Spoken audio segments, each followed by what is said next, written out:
on the practice field can only mean one thing. It is officially game week, and after 9 months of waiting, these 2023 Ravens are ready to get the season going this Sunday at home against Houston. That's the excitement of the first game is there. Just like the fans are excited, players and coaches are excited, you know, and sometimes you gotta take a deep breath. One step at a time, one revolution at a time, and then get ready to play for Sunday. This wait has been in the making even longer for a number of Ravens. Wide receiver Odell Beckham Jr. hasn't played in 19 months. I can tell you this, I'm excited. I'm excited to be back on the field. It's truly a blessing. Fellow wide receiver Rashad Bateman was knocked out last October with injury. It's been a tough road, but you know, we back to square one. We're healthy, and I feel really good. And my teammates have been up for me. The staff has been up for me. So, you know, I think I'm in for a good year. Lamar Jackson on December 4th. That's a long time. That's a long time. So I'm just pumped. I'm ready to get out there on the field. An inside linebacker, Roquan Smith, was with the Bears during Week 1 of last season. Week 1 means a lot to me with the Ravens. My first game of the season starting out here. Very excited about that. As far as news on the practice field today, the Ravens were without cornerback Marlon Humphrey. He is still out after foot surgery. Tight end Mark Andrews, after a week off, has returned to the practice field. He was limited, and we now know that's a quad injury that he's dealing with. And left tackle Ronnie Stanley also limited with his surgically repaired ankle. Reporting in Owings Mills, I'm Morgan Atzett for Sports Unlimited. And coming up on Fox 45 News at 6 o'clock tonight, Hunter Biden facing a possible indictment over gun charges. Sinclair's chief political correspondent takes a look at this new development. And also ahead, police respond to a shooting in the Brooklyn neighborhood. The latest coming up.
Maryland's still under weather alert as the heat wave continues. Chief Meteorologist Jonathan Myers is on standby with the latest.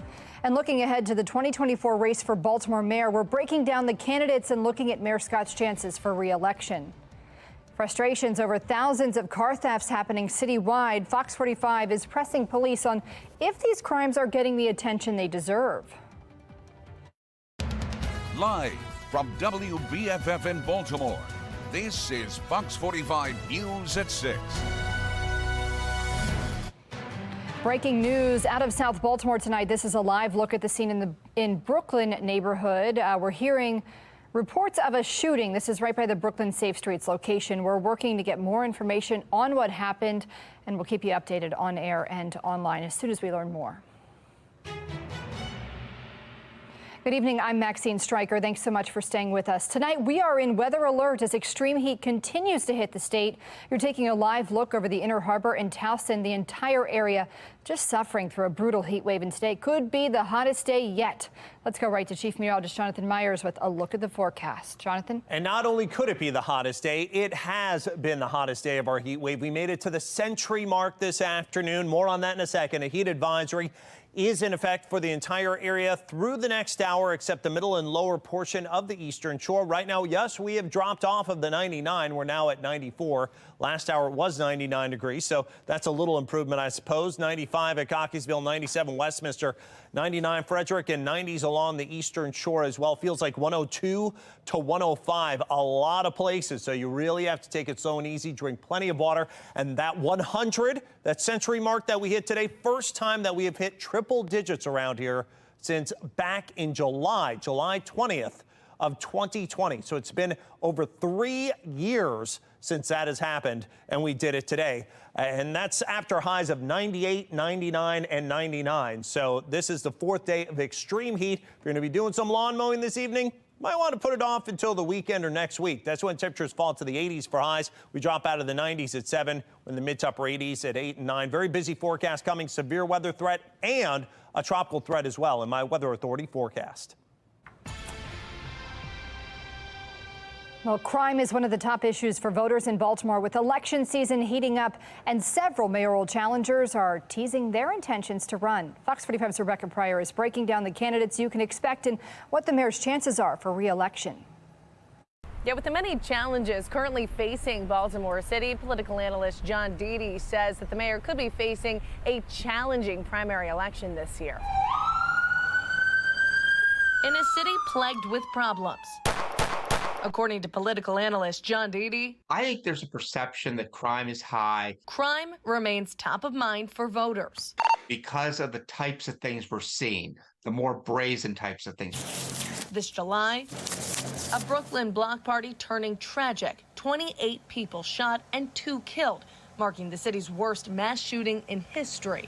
2 months later, at least 6 suspects still on the streets. And of the 3 teenagers arrested for the shooting, none of them charged with murder. Last Friday, gunfire outside a football game at Dunbar High School, sending fans and students scrambling to safety, and a 12-year-old suffering a shot to the back. Car thefts also taking off. And I have no idea what happened to the people that took it. No, nothing. So far this year, more than 7,000 cars stolen. Compared to this time last year, thieves driving away with just over 2,200 cars, an increase of more than 200%. With all of that being said, what is your message to residents about why they should re-elect you? My message to residents is that, one, I have done this job with the utmost integrity, never being able to have anybody talk about my work ethic or my integrity. But I ran on making sure that we were going to reduce violent crime in Baltimore. Homicides are down 20%. Shootings are down 10%. That is not the case for many major cities. But while BPD's crime data confirms homicides have dropped 20% and shootings 10%, the mayor's initial crime-fighting promise: I will aim to reduce homicides by 15% each year in my term, getting us below 300 homicides in my first year. Still falling short year after year, while quality of life crimes remain high. Car thefts are out of control. Another repeat of a Brooklyn type of thing. If youth crime becomes more out of control, then I think that that's something that could be a problem. As for who could create a problem for Mayor Scott's re-election campaign, businessman Bob Wallace launching an exploratory committee this week. If he runs as a Democrat, if he's got the money and can make the issues, maybe he has a shot. And back in June, former Mayor Sheila Dixon inching closer to considering another run. I know I can make a tremendous difference in the city. There are still people who will ride and die with Sheila Dixon. So she has that thing going for her more than any of the other candidates. And she can also point, here were the crime numbers when I was in office. When asked about upcoming competition, Mayor Scott claiming his blinders are on. I'm only focused on me and my job. I'm focused on doing my work each and every day. Baltimore City's primary election will be held on May 14th. That's now just 8 months away. Reporting in front of City Hall, Rebecca Pryor, Fox 45 News. Well, we want to put Baltimore's crime crisis into perspective. This is data from city police. This year, 26,000 crimes were reported. It includes burglaries, car thefts, assaults, and shootings. One economist addresses the level of the city's crime crisis. So much criminality in the city that all of a sudden very serious crimes are treated almost like nuisance crimes. Well, Fox 45's Amy Simpson is giving us a closer look at how serious crimes are now allegedly being treated like nuisance crimes in the city. Car theft is just one example, and it's a crime that's already impacted thousands in Baltimore so far this year. Thieves are taking cars by the dozens every single day in Baltimore City. Baltimore police data reveals at least 7,000 cars already taken in 2023. The math averaging out to about 29 cars stolen each and every day. That's more than one car stolen every hour. It's not a matter of, hey, if my car will be stolen. No, it's when. Your car likely will be stolen if you park it in a public place here in Baltimore City, if it's a Kia or Hyundai. Some point to the deluge of Hyundais and Kias being targeted, part of a TikTok trend, often prompting juveniles to hotwire cars. And Baltimore City's top prosecutor says state laws are roadblocks to holding some thieves accountable. It's very frustrating. You have officers doing their job, risking their life. You have victims who struggle to make the car payments, struggle to pay the insurance, doing what they can, and here comes a young kid, a child, stealing their car because it's a game. They think the system will hold that child accountable, but it's not happening. So much criminality in the city that all of a sudden very serious crimes are treated almost like nuisance crimes. But auto theft is not a crime of violence, instead considered property crime, leaving real people in the lurch. Car theft is a very serious issue. That's one's transportation, but also one has invested a lot of money in that car. Of course, there are considerations of insurance costs, those kinds of things. That's a huge loss. Last week, a Baltimore woman detailed her experience after her Hyundai Tucson was taken from outside her home in July. I called the police, and it took them about an hour, almost 2 hours to get back to me. She told Fox 45 News police never came out to the scene. The police report over the phone. It was a really weird process, kind of quick, kind of confusing. Today we asked BPD if this is standard practice. The department pointing to its smart policing, launched in Baltimore City last year, shifting to an alternative response for non-priority calls, freeing up officers for high-level crimes. Today, BPD said of the 365 auto theft-related arrests made so far this year, nearly a third were juveniles. In Baltimore, Amy Simpson, Fox 45 News. Fox 45 is following more breaking news tonight. A gun has been recovered on a student inside a Baltimore City school. Police say that gun was found on an 8th grader at Cherry Hill Elementary Middle School. We're told the student was arrested without incident. Sources tell Fox 45 News the student was 14 years old. Last year, at least 8 guns were seized inside city schools. Fox 45's Vincent Hill is following that story. He'll bring us a full report tonight on Fox 45 News at 10 o'clock. We're also following breaking news out of southeast Baltimore. Multiple homes are on fire near Patterson Park.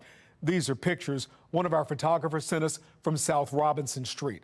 Our crew on the scene reports firefighters are making progress. We'll continue to bring you updates on air and online. Maxine. Kai, thank you. We're learning more tonight about why the Baltimore County Fire Department is entering a consent decree with the Department of Justice. We do have to warn you, you may find some of the details disturbing. According to the complaint, 11 female employees were subjected to a hostile work environment when a former male employee distributed nude and inappropriate pictures of them to other coworkers, solicited such pictures from coworkers, and posted the pictures to a social media site. The complaint also alleging the department ultimately failed to take immediate and appropriate action to address the issue and didn't adequately communicate with the victims. There's no follow-up with some of the members that were victims of this sexual harassment, and I think that's where the DOJ really kind of went. There was no follow-up, no follow-through, no proper investigation for a long period of time, and I think that's where our members were not served properly and still made the workplace very problematic for those individuals that were harmed. Baltimore County Fire Chief Joanne Runn issuing the following statement, saying in part that every employee deserves to feel safe in the workplace, and I'm proud of the progress we've started under my tenure to diversify our department and strengthen our culture. To read the full statement, you can head to our website at foxbaltimore.com. The next election may be far off, but urgent concerns right now over which voters may be disgruntled. I'm Scott Duman in Washington to explain, coming up. And new information surrounding Hunter Biden and potential charges against him. We'll have a live report breaking down the latest developments.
Some red flags popping up for President Biden's re-election efforts. Key voting groups that have traditionally helped Democrats on Election Day aren't exactly enthused. And while that could be a problem for any politician, Biden may have more reason to worry than others. Sinclair's chief political correspondent Scott Thuman explains. For President Biden, a need to turn things around. Democrats alarmed by the potential Biden-Trump matchup may be nervous based on new numbers.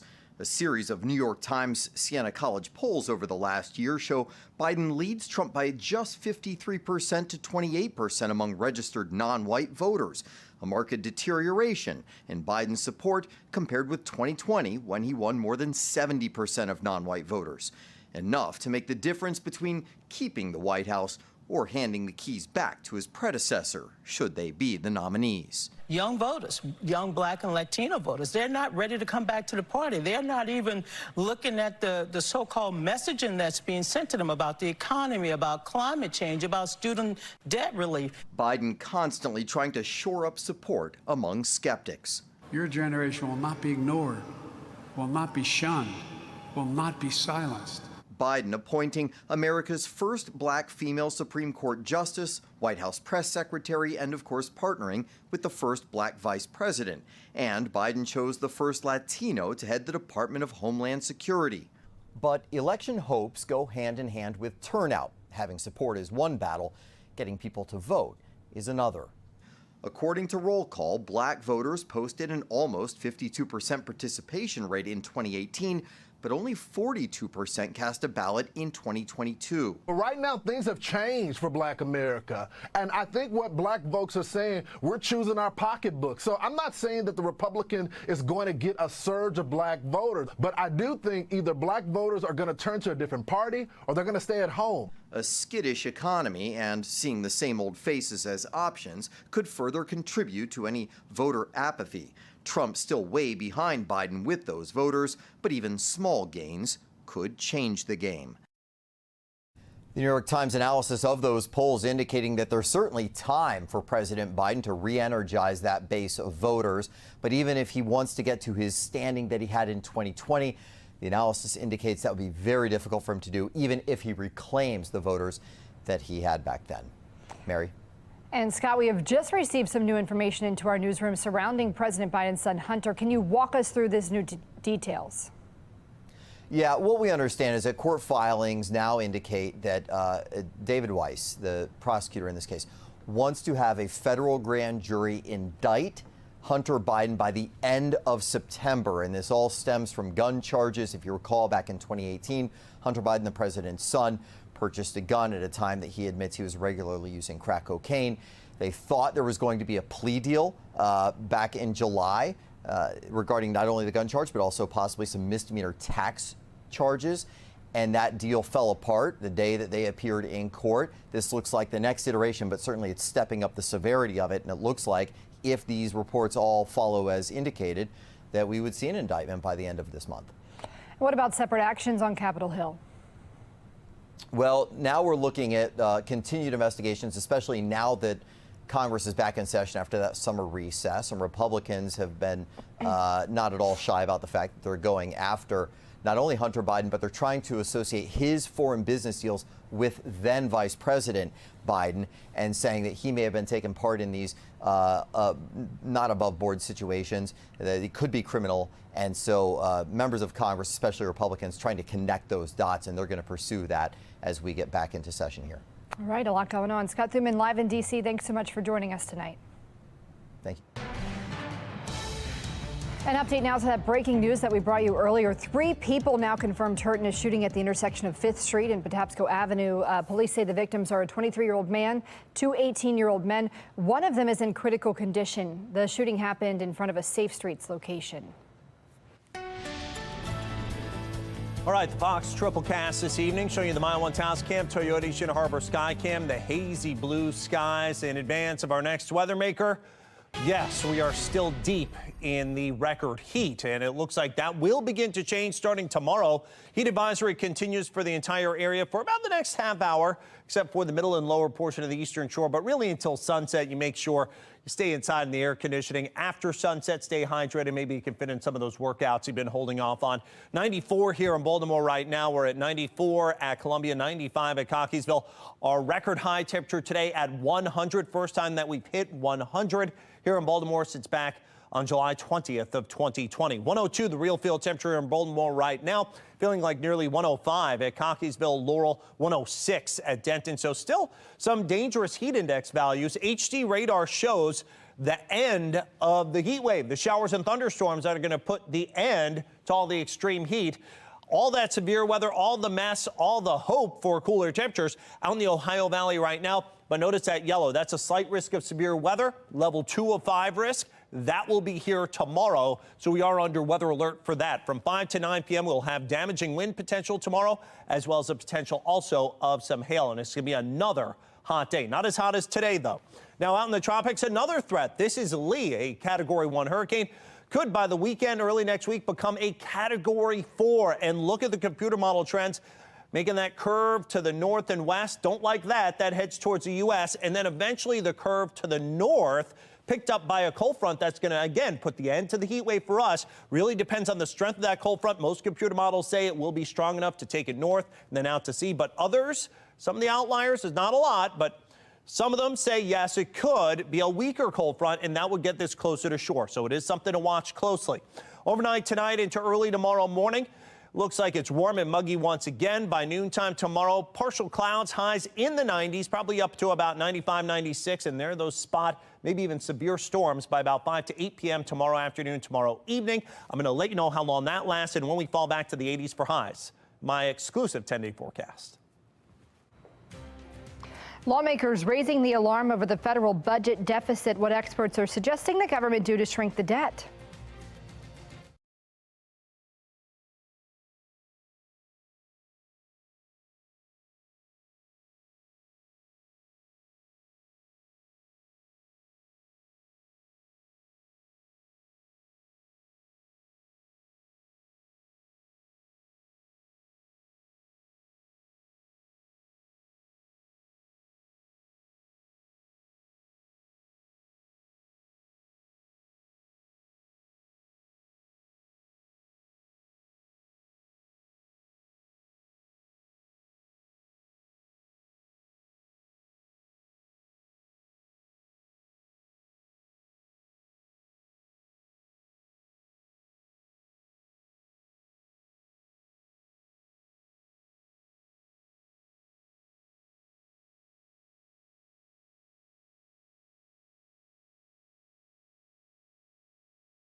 As concerns over government spending grow, a watchdog group says the federal budget deficit is expected to nearly double to $2 trillion for the 2023 fiscal year. It comes as predictions show that the interest alone on the national debt will cost more than defense and entitlement spending. The National Desk's Dee Gatton has the story. A shutdown is unnecessary. While lawmakers continue to negotiate to avoid a government shutdown, we need to keep the lights on. The nonpartisan Committee for a Responsible Federal Budget now ringing alarm bells over the deficit, telling the Washington Post it will, quote, basically double from 2022 to 2023, which should prompt a serious evaluation of federal policy going forward. The group also predicting the interest alone on the national debt, which sits around $33 trillion, is on track to cost more than both defense and entitlement spending. The interest payments are climbing, now becoming the largest item in our budget. And the debt continues to grow thanks to a $1 trillion budget deficit in fiscal year 2022, though that's down from $3 trillion at the height of the pandemic. Deficits from year to year can be volatile, but the reality is the president has a real plan, as we've laid out multiple times, to reduce the deficit. Former chairman of the Council of Economic Advisors, Jason Furman, who served under President Obama, believes there are a couple of things the government could do: raise taxes and cut spending. Tax cuts for high-income families have been one of the contributors, one of the reasons we have this large deficit. And so we need to reverse those. I think we can also look at some, smart, well-designed spending reforms. Deficit concerns could continue to complicate negotiations within a deeply divided Congress over funding federal agencies for fiscal year 2024. What we should do is quit adding more